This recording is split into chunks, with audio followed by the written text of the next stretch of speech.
You wanna tell Acre? You wanna tell me, Nino? Yes. Okay, are you familiar with the legislation that just went up for vote? Which one specifically? I've read most of them.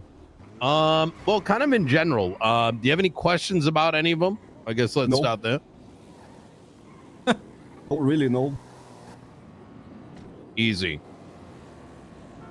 All right, so I'm gonna break it down to this. The process by which legislation's being put up has grossly changed. In that there has not been a window for us, the writers of the legislation, to actually speak to folks about what it is, what are their concerns, what kind of things need to change. There was a 3-day contest window in which, when we post out, hey, new stuff is up on City Hall, you can give us the feedback. We can go alter it during that contest phase.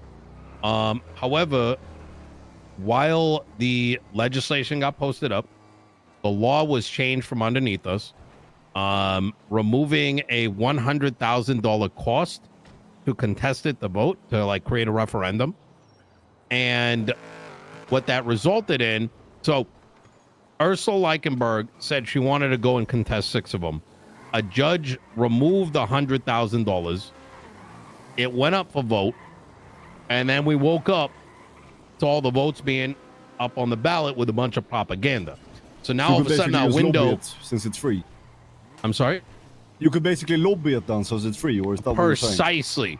And not just lobby it, but unbeknownst to anybody who's on the side of having written the legislation, they don't even know that it's going up to vote, right? There's no conversation period. Now we are working, we're gonna get in contact with some of the judges to get that sorted, because this doesn't, in our opinion, it doesn't seem very democratic, right? It becomes a matter of just propaganda and fear mongering ends up winning at that stage. The way that we're looking to resolve this now is the various circles in Los Santos. We want to take 1 or 2 individuals from each one of them and give them early access to the legislation. Now, granted, it's on the City Hall. We want you to see it even earlier than that. And that way, as you see things are coming down the fold, if you have concerns with it, want to change things, have opinions, you can help do so and be a part of that entire process. So you want to have a focus group so it's not available to anyone, is that what you're saying? Yeah, exactly. So that way you're not seeing hey, here's our version of it, and then we end up in a 2-week debate as to remove this line, remove that line, but rather you see you're part of that entire process all the way through. Okay. So you want someone from our crew, or is that what you're saying? Correct. Yes. Yeah, that's what I suggested you know what I mean? Yeah, we could probably grab 1 or 2 from our crew that dabble in businesses and whatnot where it's relevant. Easy. Whenever you got those names, I need the names, I need the state ID, and I'm gonna get you into our little email listing. Okay. Hey, let me ask you a question. Easy. Is there any updates on the thing we spoke about last time? The weed, the grow houses and stuff?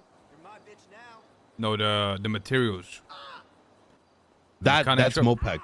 Yeah, that's the MOPEC. What a prostitute's at, dude. Okay. So MOPEC is the material reserve. Big PP is the general. So I do have a question regarding the material reserve. If I understood it correctly, because you're operating at the net loss, but where you're making monies instead of taxation of individual businesses, is that correct? So I'll explain it. So the way that I did, you see the Sandy Saturdays that pop up. Okay, so I have controls over various things around Los Santos with these sliders. However, there's only a 7-day sliding window that shows how much did each job cost against everything? No, I only vote against the penis. But because it's a 7-day window that updates every 30 minutes, there's no way to really know. There's not enough data there to know how much the cost of each slider is. Over the last, the first 2 weeks, I did some estimates between leaving the sliders at 25% and then Saturday 100%, and to see what the cost to the state would be. And my general estimate is that when the sliders are all the way up, it cost the state $50 per material, leading to what was $9 million cost to the state, which was 33% of total revenue. And it looks like the slider is almost like exponential. In other words, if if we make it produce more, there's almost like a near exponential cost.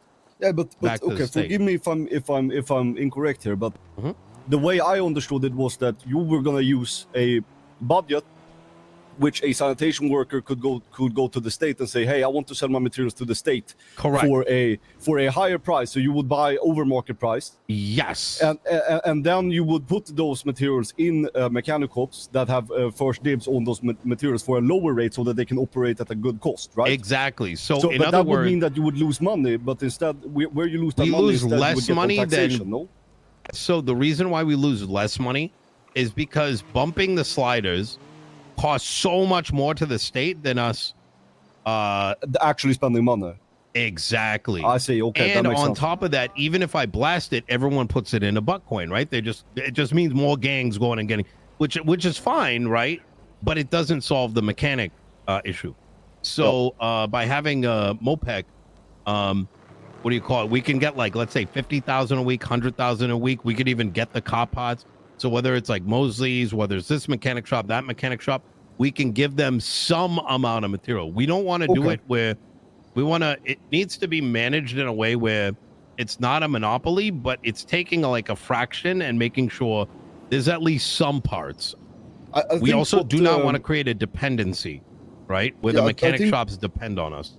I think what Forehead was bringing up is whether or not it would be possible for us to sign some type of deal through our mechanic shop towards the city. Your say again? We were working on a mechanic shop, and I think that was the conversation Just an referencing, update for you. Just an update for you. What's his name? Kevin. No longer with us, so. Yeah, whatever he has going on is separate to our organization. I got you. I didn't know that.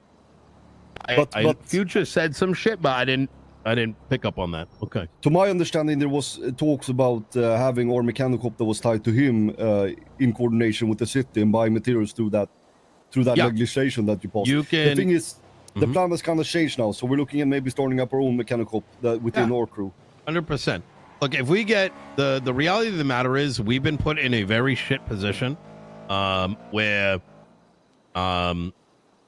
if we don't get yes votes on this, I cannot sign any business proposals for 3 weeks, because we have to rewrite it, and there's a 14-day cooldown period. If that gets passed, we're gonna immediately this weekend start looking over business dealings or business proposals, and we can get your mechanic shop up and going. So since it was contested, what would be what's the process that would be required for it to get uncontested at this point? We need yes votes. He just needs votes now. Okay.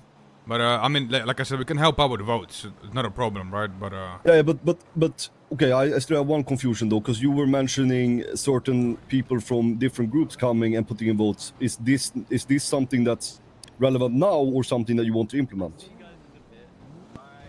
Say that again. Relevant group. Like, would you need people to go mass vote for something like this? We need mass voting. Yes. Okay, gotcha. Yeah, we can. You said there's 24 hours left, right? So you kind of need it There's about 24 hours. Yeah. So the ballots were fucked up over the weekend, and they got unfucked last night. So people can go vote right now. Is that what they can vote right now? Okay. Yeah, we'll get everyone to go vote.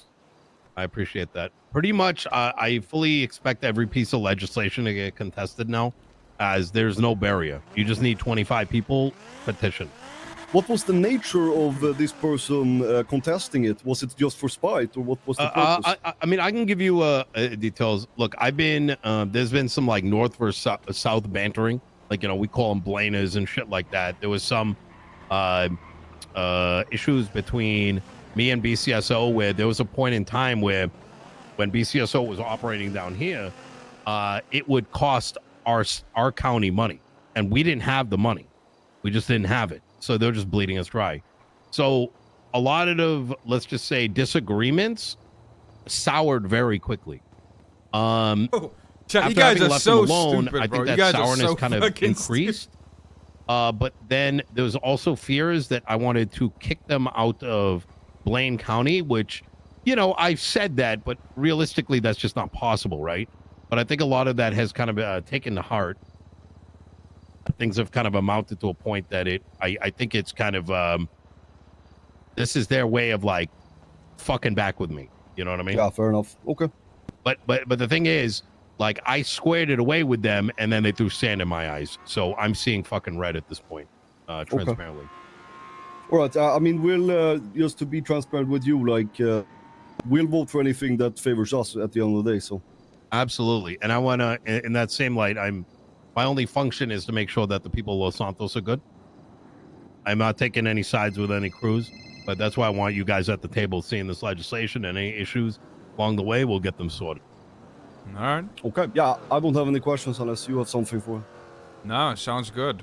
We'll get you. We'll get those votes. Yep. I appreciate that.